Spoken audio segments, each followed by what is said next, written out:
झूठ जब सच जैसा लगे, धोखा न खाएं। एक समय की बात है, एक गांव में एक ब्राह्मण रहता था। एक बार किसी परिवार ने उसे अपने यहाँ ब्राह्मण भोज पर बुलाया और दान में उसे एक बकरा दिया। बकरे को पाकर वो बड़ा खुश हुआ और खुशी से अपने घर जाने लगा। रास्ता लंबा और सुनसान था। रास्ते में ब्राह्मण के कंधे पर बकरे को देखकर तीन ठग के मन में उस बकरे को चुराने का विचार आया। तीनों ने उसे हथियाने की योजना बना ली। तीनों अलग अलग हो गए। ब्राह्मण के पास से गुजरते हुए एक ठग ने उनसे कहा, क्या पंडित जी, एक ब्राह्मण होकर एक कुत्ते को अपने कंधों पर उठा रखा है आपने? ब्राह्मण ने कहा, अंधे हो क्या? कुछ भी अनाप शनाप बोल रहे हो। तुम्हें दिखाई नहीं देता ये कुत्ता नहीं बकरा है? इस पर ठग ने कहा, मेरे काम था आपको बताना, आगे आपकी मर्जी। थोड़ी दूर चलने के बाद ब्राह्मण को दूसरा ठग मिला। उसने ब्राह्मण से कहा, पंडित जी, क्या आप नहीं जानते उच्च कुल के लोगों को अपने कंधों पर कुत्ता नहीं लादना चाहिए?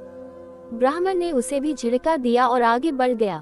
थोड़ी और दूर आगे जाने के बाद ब्राह्मण को तीसरा ठग मिला और उसने पूछा, पंडित जी, इस कुत्ते को पीठ पर लाद के जाने का क्या कारण है? इस बार ब्राह्मण के मन में शक आया कि कहीं उसकी ही आंखें तो धोखा नहीं खा रही है, इतने लोग तो झूठ नहीं बोल सकते।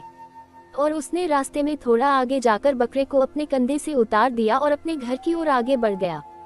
उसके आगे जाते ही तीनों ठग बकरे को वहां से उठा ले गए और उसे मारकर उसकी दावत खाई। तो दोस्तों, इस कहानी से यह सीख मिलती है कि कई बार झूठ को भी मेजॉरिटी में बोलने पर वह सच जैसा मालूम पड़ता है और लोग धोखे का शिकार हो जाते हैं।